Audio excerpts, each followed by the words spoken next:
two types of people briefly. We're not going to talk about parents specifically because this is a thing that people do. Myself, Jessica learned from her option play. It's when you have money or you actually get money and you anticipate getting more before taking your current profits. So why is it do you believe that people do that? I know for myself, like in regards to working, you getting paid a certain amount, then you're looking forward to the next time you're getting paid, and then the next time you're getting paid, and you start setting things up based on what you're anticipating rather than what you currently have. Why do you think that people do that, or why? Or you can just speak on your experience. Why did you try to do that with your option play? Um, I guess it just comes down to, I feel like when I do put money into something, like, I want a return, but I have a standard of what I want my return to be rather than just being okay with a return. So it's more so of a mindset thing, like, oh, I don't want that little ass money. I don't want that little. Yeah. I don't want that little change. Keep your $10. I'm straight.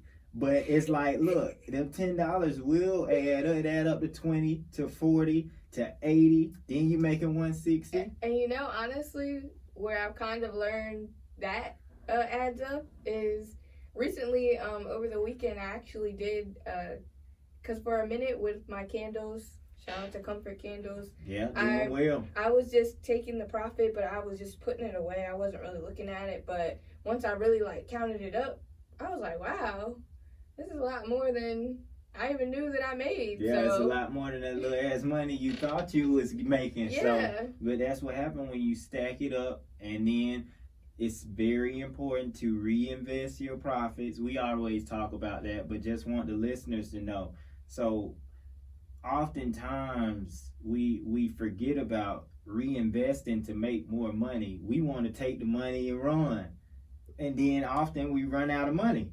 So it's like we certainly want to keep our ducks in a row, and once we have profit, especially in something like stocks or any type of anything that's not for sure, I would recommend take your profits and then you start again tomorrow for a new day, fresh off.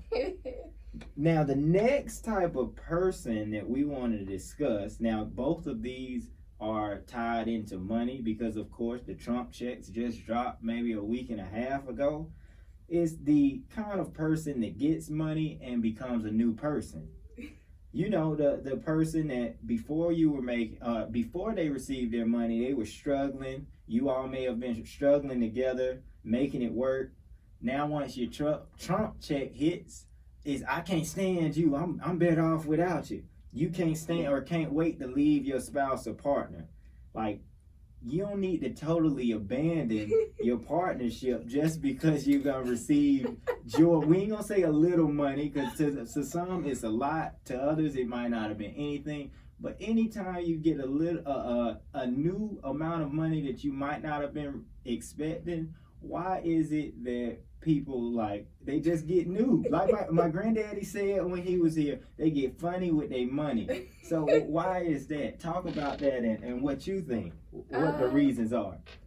I think one, because it's an ego thing. Ego. I was just gonna. That's the word on my mind. It's definitely an ego thing, because honestly, sometimes when people been down for so long, they see other people shining and they want to feel that way too. So when they finally get their little moment, it's like, I don't need y'all, because guess what? When I ain't had nothing, y'all wouldn't do nothing for me. No, but look, when you didn't have nothing, the same person was right there with you. So now you can shine, but don't shine on the person that was struggling with you. We go left. We go left when we do that. We should not do that. Please, listeners, when you get some money, you got to uplift each other. If anything, put your money together. Now you got more means to own something or just do something. But do not say, oh, the hell with all of y'all, I'm paid now. Well, if you want to keep it real, I guess going back in the olden days, a lot of women, they say, they didn't leave their marriages because they weren't the provider. So they didn't really have much of an option as far as leaving, because it was like, well, where am I going to go? Where are the kids going to go? now in today's age, women are working. We are the women equal now. Is doing So, it. Working more than the men in some sort. Unfortunately. And that's very unfortunate. But yeah, I think that's why too, like, especially when women get some money, it's like, oh. Because that's why around tax season, we see all the jokes with the men that like to be like, oh, your baby mama, she about to pull up in a spaceship. Oh, she don't need you now, but she was asking for $40 last week. But I'm glad you brought up that point, because I want to say this to all the mothers, and I look in the camera while I say this. Please, if your baby father, your husband, well, if your husband, you're probably filing your taxes jointly, so it doesn't matter. But if your baby father calls you and you know he's not financially literate and you know he's not responsible, please don't give him your child's tax money, or don't allow him to claim your child when he hasn't been taking care of your child. I seen on Instagram a few months ago, or maybe a few weeks ago, it was a thread with a lot of angry moms because they let their baby father claim the child and he ran off on the check. It's the same thing. You get the money and say to hell with everybody else. Like, where does that come from? Who raised those type of guys? I definitely don't vouch for it. So that's why I'm just speaking to the mothers. Like, you have to think about your child, regardless of whatever dreams he may be selling. Yeah, he's not gonna flip it. Look at his resume. Just look at his resume. Like, if he known for flipping and he known for, taking care of his family, making sure y'all straight, making sure y'all better than straight, then no question. It shouldn't even be a question. You should already know where it's going. However, if you might have not seen him for 2 months or heard from him in a while, and he's saying, "Let me tell you, I'm gonna make this work. Let me do this." No, right? Like what they say on Friday. No, do not, please don't. You better off just filing for your own child and just making it work with the little that you do receive. And that's all we want to speak on those two type of people that are. Since money is out, we just wanted to give people the heads up of what's going on. Exactly. This next segment or topic that we want to discuss is a very serious one, because I think it's a question that we all may ask, and it transitions from our last topic. How much trust should you put in your partner? What do you think, Jess, in regards to your child? So, oftentimes we I don't want to make it specific, but oftentimes you may have a child that may not be your child, and parents leave their child with their partner. What do you think about that? As well as just leaving the child with their biological parent that just may not be, very responsible. They better off watching themselves. I think when it comes to like step parents, boyfriend, girlfriend,